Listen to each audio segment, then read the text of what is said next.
me and my dad were at Dodger Stadium when Fernando Valenzuela threw out his first game. And this is giving me the chills right now. Fernando Valenzuela is hard to say no to. He came across at the perfect time. Chubby little guy. You know, he was supposed to be 21. He looked like he was 51. It's a testament to who LA is that the most impactful Dodger wasn't the prettiest Dodger, but he was the most LA Dodger because he connected the team to the city. What else can be said but Viva Valenzuela? Greatest, and I think everybody here has Fernando fever.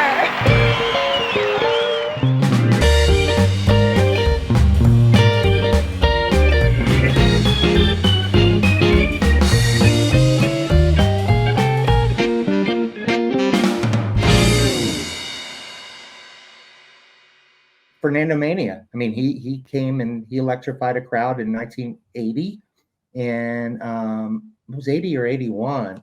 But 81, there was a strike year, and Fernando electrified a city. And it was so funny because I never really thought about him as the Dodger that really would shape things for that city. You know, you had the glamour boy of Steve Garvey, and you had all these other players. So you would never think that Fernando Valenzuela would be the one, but he was the one. Happy birthday, Fernando. You're like Hulk Hogan. The Dodger core fan is really the Latino. The Latino community is really is the tried and true fan, and they pack them in. And the Dodgers are really committed to that Latino fan base. And that wasn't always the case. You know, when Dodger Stadium opened up, they displaced the Mexican community at Chavez Ravine. And so there was a friction, there was a fray. And then when Fernando came back and they brought Fernando in, he was the first Mexican player to take the field and brought that community back to come into Dodger Stadium again, where I would argue that he made the Dodgers the franchise that they are today because they didn't have that. Go Dodgers! Go Dodgers! Thank you. Fernando, huh? Yeah. God bless Have a you. good one. If you looked at Fernando, how he looked, he didn't look like a fit athlete. He looked like one of the fans. He wasn't fit. He didn't speak any English when he first started. He was not the quintessential LA, what you perceive to be the quintessential LA player.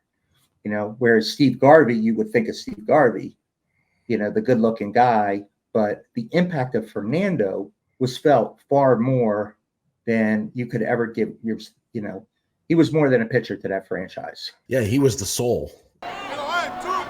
Arriba, abajo, al centro, adentro.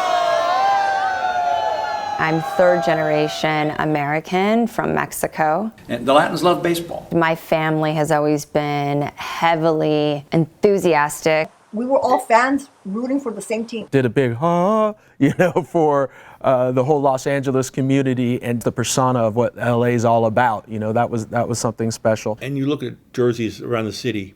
You go to the beach, you go to Orange County, you go to Ventura, you see Fernando jerseys everywhere. He didn't know a lick of English when he first came to the Dodgers. And he was kind of this unknown, like, where's this guy come from? All of a sudden, Vin Scully, you know, telling the story, I think also was part of it. And there's a great quote by Vince Scully saying, if you're up in the heavens and, you know, throw your sombrero. Fernando Valenzuela has pitched a no-hitter. If you have a sombrero, throw it to the sky.